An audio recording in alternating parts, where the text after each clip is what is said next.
All hour long, we've been investigating racial bias at hospitals and doctors' offices all around the country. Let me bring in two of our longtime contributors and friends, Dr. Samson Davis and Dr. Jennifer Caudle. We've been hearing painful stories from women like Jessica, a mother whose desperate cries for her son in the hospital drew worldwide attention. We've also been learning from inspiring doctors who are bringing change and hope. So, Dr. Caudle, you're a leader in the field, Dr. Davis. How do these stories make you feel? It's devastating.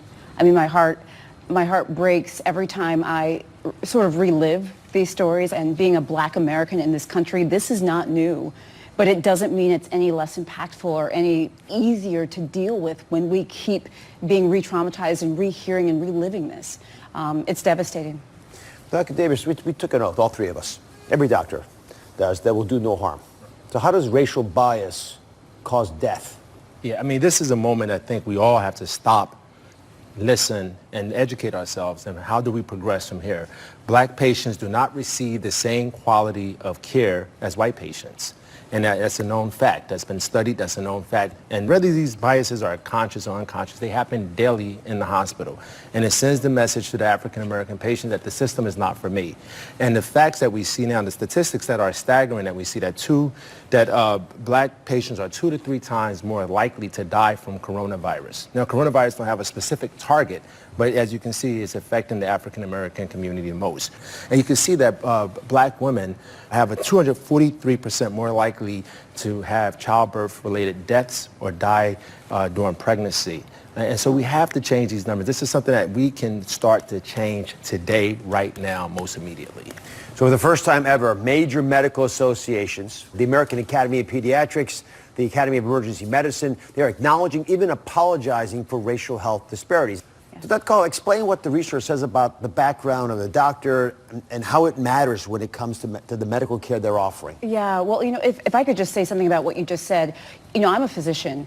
I still get nervous when I go to my own doctor. My doctor is great, by the way, but I was raised and taught you get dressed up, you do your hair, I do my makeup, I brush my teeth, I'm showering. It's almost like I'm hoping and trying to do everything I can so that I will be treated just as well as, or given the same shot maybe as someone else.